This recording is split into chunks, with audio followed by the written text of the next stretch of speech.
अस्सलाम वालेकुम नाजरीन, कहिए आपका क्या हाल है। उम्मीद है आप अच्छे होंगे।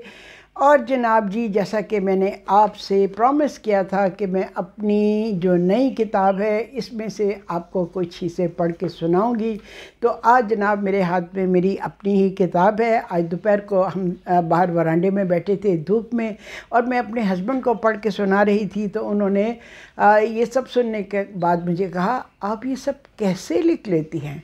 तो जनाब अब मैं आपके लिए पढ़ रही हूँ, आप मुझे बताएं कि मैं कैसे लिखती हूँ और कैसा लिखती हूँ। जी, अपनी ही किताब की थोड़ी सी तहरीर मैं आपके सामने रखती हूँ, और फ़ैसला अब आपके अपने हाथ में है। जी हाँ, मेरी तहरीर का अनुमान है, वो जो कभी मेरा था।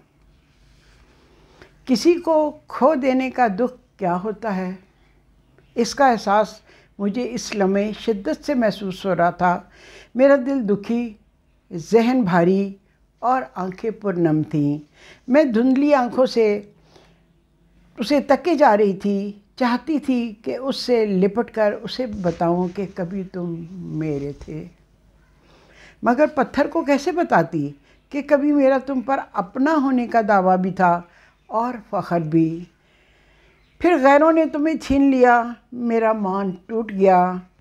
और फिर मैं तुम्हें इल्ज़ाम नहीं देती, क्योंकि मैं जानती हूँ कि इसमें तुम्हारा कोई दोष नहीं। ये हमारी नादानी, लापरवाही और काहली थी। तुमने तो हमारा मान बढ़ाया और अपने वजूद में हमें जगा दी। मेरा दिल इस लम्हे दुखी हो रहा था जब मेरे हमरा सभी लोग तुम्हारे हुस्न में गुम तुम्हारी तरफ तारीफ़ी निगाहों से देख रहे थे। वो मेरी तरह बिल्कुल भी नहीं महसूस कर रहे थे। फिर मैं बोझल कदम उठाती, तुम्हारी भारी दिलो दिमाग के साथ उनमें शामिल होकर तुम्हारे हुस्न से मैसूर होने लगी। ए सरज़मीन स्पेन, मैं तुम्हारी मट्टी पर कदम रखे हूँ जो अब मेरी नहीं है। अलबत्ता माजी में चंद सौ साल कबल ज़रूर तुम मेरी थी। मैंने अपनी मलकियत होने का दावा तभी सोच लिया था जब तारक बिन ज़याद ने अपनी सारी कश्तियाँ जलाकर जिब्राल्टर की बंदरगाह पर अपने कदम रखे थे। तब से तुम बस मेरे थे। क्या हुआ कि फिर 700 साल वर्ष मैंने तुमको अपना कहा, और अब जब मैं तुम्हारे सामने खड़ी सोचों में गुम हूँ और ये कह रही हूँ कि कभी तुम मेरे थे। स्पेन के टूर का प्रोग्राम बनते ही मेरी खुशी दीदनी थी। बहुत अरसे से तमन्ना थी कि सरज़मीन को अपनी आंखों से देखूं। वीज़े का असूल और दीगर कार्रवाइयों के मुकम्मल होने के बाद अब सरज़मीन स्पेन के शहर बार्सिलोना में दीगर साथियों के साथ वारद हो चुकी थी। एकदम न जाने कैसे मैं ख़ुद को दुखी सा महसूस करने लगी। 6 सितंबर बरोज़ हफ्ता 2019 का ये दिन बहुत पुरजोश था कि हम स्पेन रवाना हो रहे थे। 3 घंटों की परवाज़ के बाद दोहा के आलीशान बस्सियो अरीज़ एयरपोर्ट पर उतरे। जहाज़ में 3 खाली सीटें मिल गई थी, लिहाजा खूब मज़े से लेट कर सफ़र गुजारा। दोहा से फिर 7 घंटे की परवाज़ के बाद बार्सिलोना पहुँचे और रात के 1 बजे होटल के कमरे में सेट हो चुकी थी। सुबह 7 बजे जागने का अलार्म लगाया और सो गई। नजमा जैसी सलीका शुआर और बाज़ौक़ खातून मेरी रूममेट थी। यहाँ तक तो सब गुडी गुडी था। अगला दिन इतवार था। इतवार और बार्सिलोना में पहला रोज़। यहाँ इतवार को छुट्टी होने की वजह से लोग देर तक सोए रहते हैं, इसलिए आमतौर पर सुबह के वक्त सड़कों और बाज़ारों में लोगों का रश नहीं होता। आज जब हमने अपने टूर का आगाज़ नाश्ते के बाद किया तो सड़कों के किनारे पर लोगों को जोशो खरोश से खड़े देखा, तो गाइड से पूछने पर मालूम हुआ कि आज इतवार को बार्सिलोना में मैराथन रेस हो रही थी। 40 किलोमीटर की दौड़ देखने के लिए लोग बड़े शौक़ से घरों से बाहर निकले हुए थे। ये लोग चूँकि हफ्ते की रात को आमतौर पर देर तक जागते हैं, नाच गाना और दीगर तफरीही मामूलात की वजह से देर तक जागने के बाद फिर इतवार को देर तक सोए रहते हैं, मगर आज इस रेस की वजह से लोग सड़कों पर निकले हुए थे। बार्सिलोना एक महंगा शहर है, बल्कि पूरे स्पेन में ये सबसे महंगा शहर है। यही वजह है कि यहाँ लोगों की ज़िंदगी के अंदाज में कदरे फ़र्क है और हर कोई काम करता है। मियाँ बीवी दोनों काम करके अपनी ज़िंदगी की गाड़ी को धकेलते हैं। औरतें मेकअप और आला लिबास पर खर्च करने की बजाय काम करने को तरजीह देती हैं, यानी इन चीज़ों पर पैसे खर्च करने की बजाय कोई ना कोई मुलाजमत करती हैं और पैसे कमाकर घर चलाती हैं। स्पेन में बार्सिलोना कदीम तरीन शहर है। बहुत सी कदीम इमारतें और दीगर चीज़ें देखने के लिए दुनिया भर से सैयाह यहाँ आते हैं। पहले ये शहर चारदीवारी के अंदर आबाद था, फिर जब आबादी बढ़ी तो सिटी कौंसिल ने फैसला किया कि इस चारदीवारी को गिरा दिया जाए और इस तरह शहर को वसअत मिल गई, जिस तरह लाहौर की चारदीवारी हुआ करती थी और लाहौर सिर्फ शहर के चारदीवारी के अंदर था।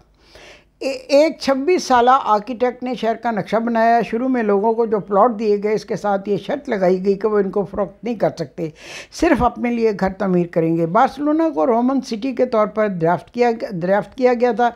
फिर ये बार्सिलोना मुल्क बना और इसका दारुल हुकूमत भी बार्सिलोना ही कहलाया, जैसे कि कुवैत मुल्क है और कुवैत दारुल हुकूमत भी। फिर अरागोन में शामिल होने के बाद बार्सिलोना इसका अहम शहर बना रहा, माशी और तजारती दोनों लिहाज से। बार्सिलोना से ही हमारा इब्तदाई तारफ़ गाइड की ज़बानी हो रहा था। मैं जल्दी चंद नोट्स अपनी सफरी डायरी में नोट करती जा रही थी, साथ ही मेरी निगाहें बस की खिड़की से बाहर का नज़ारा भी करती जा रही थीं। गोया मेरे कान गाइड की आवाज़ पर, कलम हाथ में पकड़ी डायरी पर और आंखें खिड़की से बाहर, एक वक्त में तीन काम। बार्सिलोना का अपना बहुत अहम तहजीबी कल्चर है। आजकल मरूफ कल्चर सेंटर और सयाहों की कशिश का अहम मरकज़ है। शहर को ये एजाज़ भी हासिल है कि इसने 1992 में समर ओलंपिक्स की मेज़बानी की हुई है। इसमें आलमी सतह की कॉन्फ्रेंसेस और मरूफ इंटरनेशनल गेम्स के टूर्नामेंट भी मुनक़द होते रहते हैं। ये शहर आलमी सतह पर एजाज़ भी रखता है कि ट्रेड फेयर्स, कल्चरल सेंटर, तालीमी और तफरीही, स्पोर्ट्स, साइंस और फैशन, मीडिया और आर्ट्स व सियाहत में भी अपना आला मुकाम कायम रखे हुए है। 2009 में इसे यूरोप के तीसरे और दुनिया के कामयाब तरीन सिटी का दर्जा हासिल हो चुका है। इस साल इसे यूरोप के चौथे आला तरीन सिटी बराए बिजनेस और तेज़ी से तरक्की करने वाले सिटी का एजाज़ भी हासिल हुआ।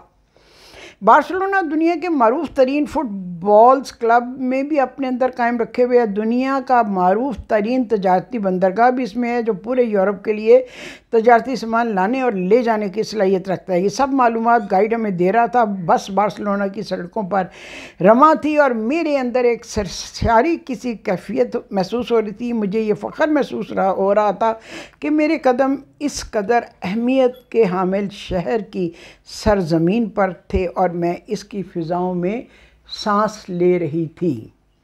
बार्सिलोना से मेरी वाबस्तगी की एक वजह ये थी कि देवताओं का सा हुस्न लिए मेरे बड़े भाई ने अपनी ज़िंदगी के बहुत से साल इस शहर में गुजारे थे।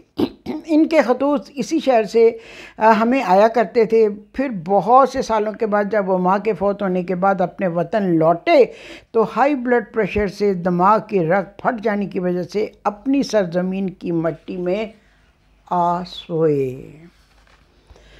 एक तरफ तो इतने अहम शहर की सरजमीन पर कदम रखने पर मुझे फ़ख्र महसूस हो रहा था, तो दूसरी जानब अपने हसीन तरीन भाई की सूरत मुझे इस शहर की वसअतों में मुअल्लक़ दिखाई दे रही थी। वो यहाँ बहुत खुश थे, ज़िंदगी के तलख़ तजर्बे से भी दो चार हुए जब मुकामी हसीना से ज़िंदगी का ताल्लुक़ जोड़ा, मगर वो भी इनका सब कुछ छीन कर तन्हा छोड़ गई। जिस पर टूटे दिल से वो सरज़मीन मादर की तरफ गए तो उसने अपनी आगोश में समो कर सारे दुख अपने अंदर समेट लिए। इस कदर देवमालाई हुस्न के मालिक थे कि जिसकी तरफ देखते हुए हर कोई सोचता था कि कोई इस कदर हसीन भी हो सकता है। हम सब बहन भाइयों से मुनफरद थे, मेरी माँ से मशाबा, जबकि हम बाकी सब बाप की सूरत और माँ की रंगत लिए थे। इन्हीं मिली जुली सोचों में गलतां में बैठी खिड़की से बाहर देख रही थी कि बस अपने मुकाम पर जाकर रुक गई। हम सब बाहर को लपके। ये एक कदीम पार्क था, मौसम खुशगवार था। बार्सिलोना में 60 म्यूनसिपल पार्क्स हैं, जिनमें से 12 अदद तो तारीख़ी नौइयत के हामिल हैं, 6 अदद जंगलों पर मुहित हैं, 5 अदद बोटानिकल हैं। शहरी पार्क्स इसकी 10% ज़मीन पर बनाए गए हैं, यानी शहर की 10 फ़ीसद ज़मीन पार्कों के लिए वक्फ कर दी गई है। पाक गीसेल में हम दाखिल होकर चलते जा रहे थे। सीढ़ियाँ भी चढ़ी, राहदारियाँ भी अबूर की, मगर हमें रवायती किस्म का कोई पार्क अभी तक दिखाई नहीं दे रहा था। अलबत्ता रास्ते में चेहरों से हम वतन दिखाई देने वाले कुछ नौजवान ज़मीन पर कपड़े बिछाए छोटी मोटी चीज़ें जैसे स्कार्फ, मसनूई ज्वेलरी या इसी तरह की मामूली कीमतों वाली चीज़ें फ़रोख्त करते ज़रूर दिखाई दे रहे थे। मैंने रुककर 1-2 यूरो की चंद चीज़ें ख़रीदते हुए इनसे इंटरव्यू भी किए। दिल बहुत दुखी हुआ। ये नौजवान अपने असासे फ़रोख्त करके, कोई माँ का जेवर बेचकर तो कोई बाप की ज़मीन का टुकड़ा गिरवी रख कर यहाँ आया था रोज़गार की तलाश में, मगर ये मामूली काम करके इतना भी ना कमा सके कि वह दोबारा अपने वतन जाने का किराया भी अदा कर सकते। मैं सोच रही थी कि ये लोग 1-2 यूरो की शाह फ़रोख्त करके तो मुश्किल से गुजारा ही करते होंगे, पीछे फैमिली को क्या बेचते होंगे।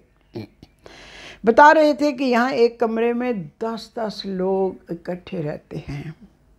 एक नौजवान ने बताया कि जब वो पाकिस्तान से आया था उस वक़्त इसकी बीवी हामला थी। अब उसकी बेटी 2 साल की हो चुकी है, मगर वो उसे देखने न जा सका कि इतना किराया वो जमा नहीं कर पाया कि वतन जाकर बीवी और बच्ची से मिल सके। एक दूसरे नौजवान ने बताया कि वो 10 बरस से पाकिस्तान वापस नहीं जा सका क्योंकि ये लोग ज़्यादातर गैर कानूनी तौर पर यहाँ आए हुए हैं। हमारे देखते देखते सब ने अपना सामान ज़मीन पर बिछे कपड़े में लपेटा और दौड़ने लगे। पता चला कि कॉरपोरेशन के कारिंदे आकर इनको पकड़ने लगते हैं तो ये इधर उधर जाकर छुप जाते हैं क्योंकि यहाँ धंधा करना गैर कानूनी है। इस तरह की रेड्स हम पाकिस्तान में भी देखते हैं क्योंकि दुकानदार तजावुज़ात करके दुकानें बढ़ा लेते हैं। और तो और मैंने मदीने में भी इस तरह की रेड होते हुए देखी जहाँ औरतें ज़मीन पर इसी तरह छोटी मोटी चीज़ें फ़रोख्त करने के लिए लगाए बैठी थीं और जब रेड की खबर पहुँची तो सब ने दौड़ लगा दी और चशम ज़दन में मैदान खाली हो गया। बहरहाल आए तो हम कदीम पाक देखने के लिए, मगर हम वतनों की ज़बू हाली देखकर मेरा दिल बहुत भारी हो गया। चलते चलते एक बड़ी सी दीवार देखी जिस पर खुशनुमा फूलों की बेल ने सारी दीवार को ढांप रखा था। अब सब ने बाजमात इसके साथ खड़े होकर तस्वीरें बनवाना शुरू कर दी। सेल्फ़ी की सहूलत के बाद अब तो किसी से दरख्वास्त करके तस्वीर नहीं बनवाना पड़ती कि इंसान खुद ही अपनी सेल्फ़ी किसी भी बैकग्राउंड के साथ बना सकता है। इस जगह को पार्क कहना कुछ मुनासिब नहीं लग रहा था क्योंकि ये कई मंजिलों पर मुहित कोई इमारत थी जिसमें फूल पौधे शजर तो सभी थे मगर फासले फासले पर, लिहाजा हमें चलना ज़्यादा पड़ा और देखना कम हुआ। यहाँ घूमते बल्कि चलते चलने के बाद वापस बस में आकर बैठे और फिर शहर के अहम मकामात को देखने के लिए रवाना हो गए। इससे कबल के दीगर मकामात को देखने निकले ज़रा अपने ग्रुप का तारफ़ करवा दूँ। ये एक ऐसा ग्रुप था जो सिर्फ ख़वातीन पर मुश्तमिल था। मैं और नजमा पहली बार इस ग्रुप में शामिल होकर स्पेन की सेहत को निकले थे। आगाज़ में तो सब ख़वातीन हमारे लिए अजनबी थीं, मगर सफ़र के अख्ताम तक हम सब एक हो चुके थे। हम दोनों पूरे ग्रुप में सीनियर तरीन थी। हमारे बाद लाहौर की डॉक्टर थी जिनको मिसेस हयात ना समझ रही थी, मगर मालूम हुआ कि हयात उनका अपना नाम है। ये अब रिटायर हो चुकी थी और अब दुनिया की सैर को निकलने का प्रोग्राम बनाती रहती हैं। इसके अलावा और काफ़ी लंबा है ये स्पेन का सफ़रनामा। इसमें जॉर्डन का सफ़रनामा है, इसमें मोरक्को का है, इसमें बाकू का है, इसमें सऊदी अरब का है, इसमें और टर्की का है। इन मुल्कों के हैं मेरे मुशाहिदात, मेरे तजर्बात, मेरे एहसासात, और वो सब के सब मैं अपने सफ़रनामों में यकजा कर देती हूँ, समो देती हूँ। पढ़ने वाले जब पढ़ते हैं तो उनको ऐसे लगता है जैसे कि वो मेरे साथ साथ वो भी उस मुल्क की सैर कर रहे हैं। जी, तो मैंने आपके लिए अपनी इस नई बुक में से थोड़ा सा पढ़ा। आपको कैसा लगा?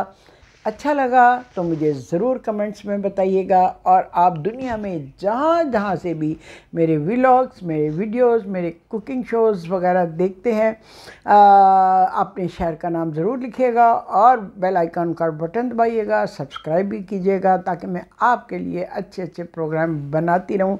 हाँ, मैं आपको बताऊँ कि मैंने आपके लिए नान की रेसिपी बना दी है, वो आज कल में अपलोड हो जाएगी। उसके अलावा मैंने के लिए और भी नान बनाए हैं।